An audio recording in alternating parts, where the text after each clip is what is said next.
One of the biggest challenges we faced while building our bridge is that we couldn't drill deep enough holes into our block of wood.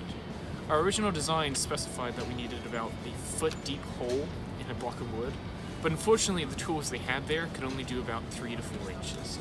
Our solution to this was to cut our rebar that we were sticking in the hole into half so that it would only go about 3 inches into the wood. Our second challenge that we had to overcome was our bridge weighed too much. After everything was put together, our bridge weighed about 7 pounds, but the minimum requirement is to be 5 pounds or under. We fixed this by first trying to just cut off the tops of every single piece of wood we had. This brought us down by about 1 pound, but we still had 1 pound to go. Our next solution was to cut off any extraneous wood from the sides of the blocks of wood, and this also brought us down to by another pound, putting us pretty much just under 5 pounds. We were challenged to design a bridge that would span 5 feet, hold 60 pounds, collapse into a volume of 1 cubic foot, and weigh less than 5 pounds. In order to fulfill those requirements, we needed first and foremost materials that were both strong and light so that we would meet the 5 pound criteria, as well as a functional design which would collapse and set up well. And in order to test this, we could build prototypes and actually test them with weights to be able to visually examine any sort of structural integrity issues we might see. When we were designing our bridge through our research, we found that suspension bridge systems were most reliable in holding large amounts of weight over a large span. However, one of the downfalls of the suspension bridge design was that it relied heavily on each component of that suspension system. And after gathering our resources, which we used primarily wood because of its strong yet light nature, we put it all together and it was over the weight limit. We did not think to consider any hollow sort of metal tubing, as we considered wood was significantly lighter than any sort of solid metal. After weighing our bridge and discovering that it was over the weight limit, we were forced to find a new design and a whole new concept in a very short time period.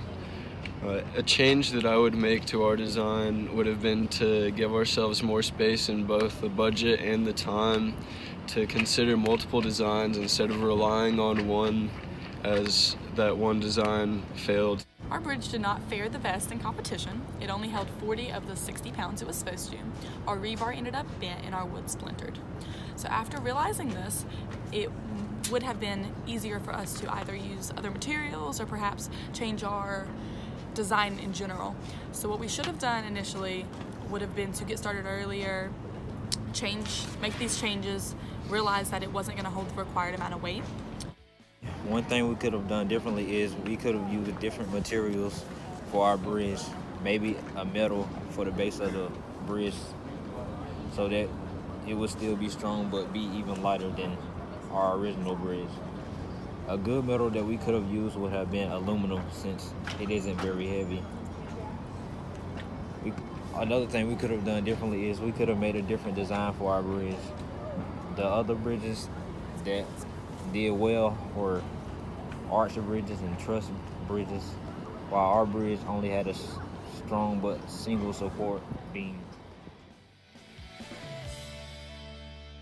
My advice to incoming freshmen is to get started early on the project. Come up with designs, figure out what you're going to do, and then act on it. And once you act on it, you're going to need to change your initial design and adapt and overcome the challenges and everything. So once that's handled, you'll be a lot less stressed throughout the semester.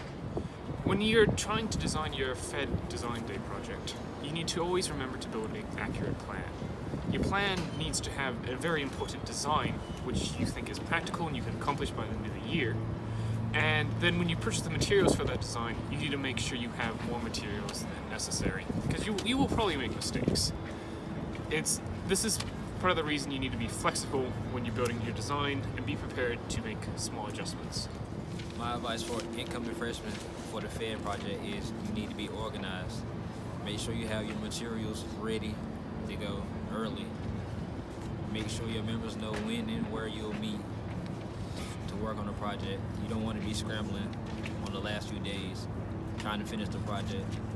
My advice to any freshmen coming into their freshman engineering design day project would be to strongly consider materials used in your project, as materials can have a much stronger effect in the structure and integrity, not to mention the functionality of any project you might have, much stronger than you might realize.